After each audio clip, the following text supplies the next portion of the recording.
Nous allons regarder à travers cette nouvelle vidéo sur Uscript comment l'on peut initialiser un trigger. Donc je commence par construire une scène simple. Donc GameObjet, créer un plan.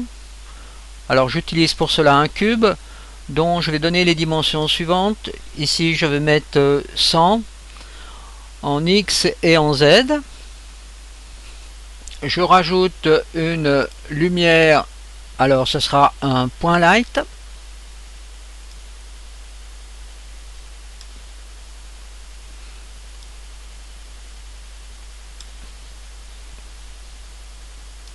Je crée ensuite un cylindre, donc toujours les primitives, cylindre. Donc là je donne les dimensions suivantes, 2 et 4, que je positionne à cet endroit. Je peux faire un edit copier donc de ce premier cylindre pour en créer un deuxième, donc edit duplicate, et je déplace le cylindre à cet endroit. Ensuite je vais chercher dans les standards assets un caractère contrôleur first person que je positionne dans la scène. Je m'arrange pour que la caméra voit les deux colonnes qui se trouvent ici. Pour cela je vais en vue de dessus. Ensuite je fais un zoom arrière. Donc là ouais, on voit la caméra qui se trouve ici, donc elle voit de l'autre côté. Alors je vais faire une rotation de la caméra comme ceci et je reviens en mode perspective.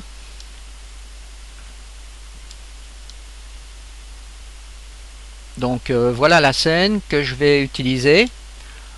Alors maintenant je vais créer une zone pour mettre un trigger.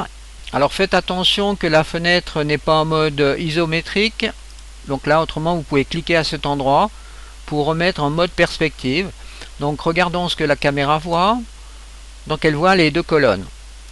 Alors le but recherché est de placer un trigger entre les deux colonnes. Et au moment où on va franchir le trigger, eh bien on va changer la couleur de la lumière. Pour créer un trigger, on procède de la façon suivante. On fait un GameObjet vide. Ensuite, on rajoute sur ce GameObjet vide un component physique, box collider. Et ensuite, on peut agir ici sur la collision.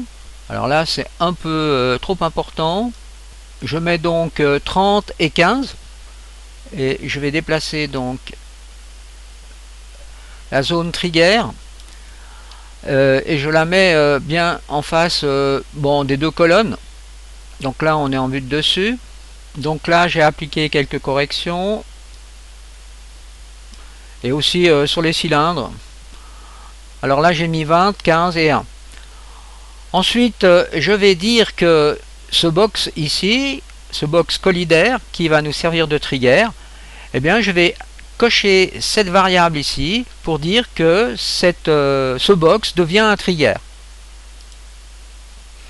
Ensuite je change le nom et là je peux appeler ça trigger. Alors effectuons un premier test de la scène.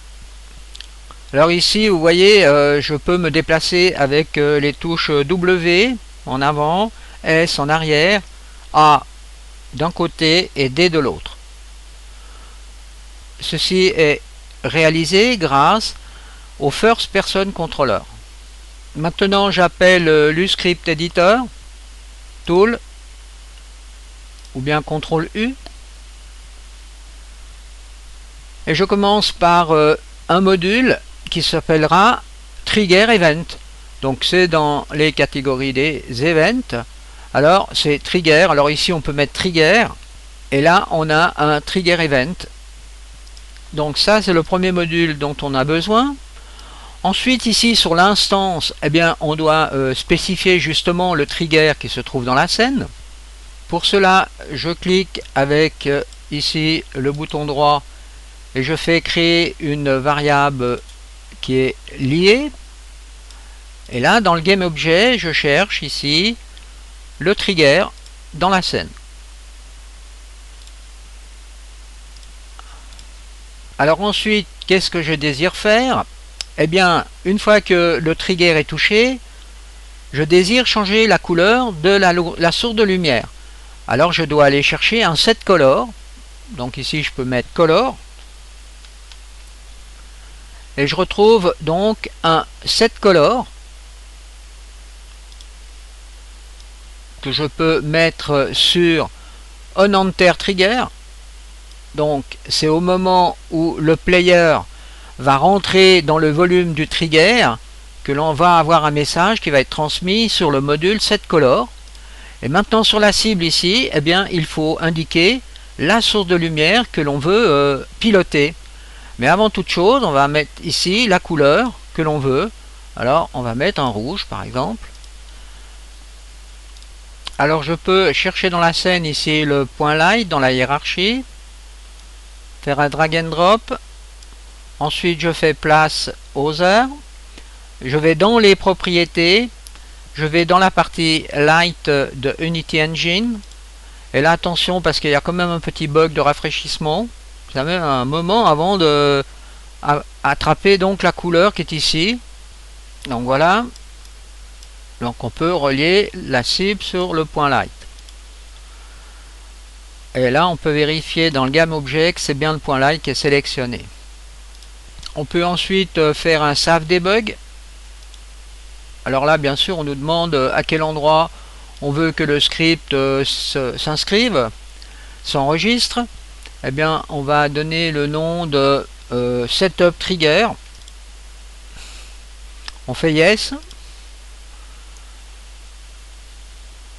La compilation s'effectue et maintenant on peut tester dans le jeu. Donc voilà, je me déplace en direction des colonnes et normalement au moment où je franchis les colonnes, la lumière change, ce qui est bien le cas. Donc là on vient de voir encore une réalisation ultra rapide avec ce système Uscript, donc de Visual Script. On pourrait maintenant imaginer que quand on sort de la zone trigger, eh bien on revient sur la couleur d'origine. Alors on peut faire ceci très rapidement en faisant un duplicate de ces différents modules. Donc là vous voyez, j'ai appuyé sur la touche Shift du clavier pour sélectionner les deux modules. Donc ensuite je peux faire un copy et paste. Donc voilà, j'ai les deux nouveaux modules. Donc je fais les liaisons suivantes. Donc là plus de mystère, mais par contre c'est au moment où on va sortir du volume trigger que la lumière va revenir à l'origine. Donc ici la couleur d'origine du module ici était du blanc. Alors on revient sur un blanc. Voilà, il suffit de recompiler le tout. On lance le test. On approche de la zone trigger. On passe en rouge et on passe en blanc. Puisque la zone trigger, le volume de trigger est extrêmement petit. Donc la commutation de la source de lumière est très courte. Ceci donc est dû au trigger ici. Vous voyez, l'épaisseur ici est très petite. Alors il suffirait d'augmenter cette épaisseur ici, par exemple de mettre 5. Voilà, et de relancer un test. Voilà.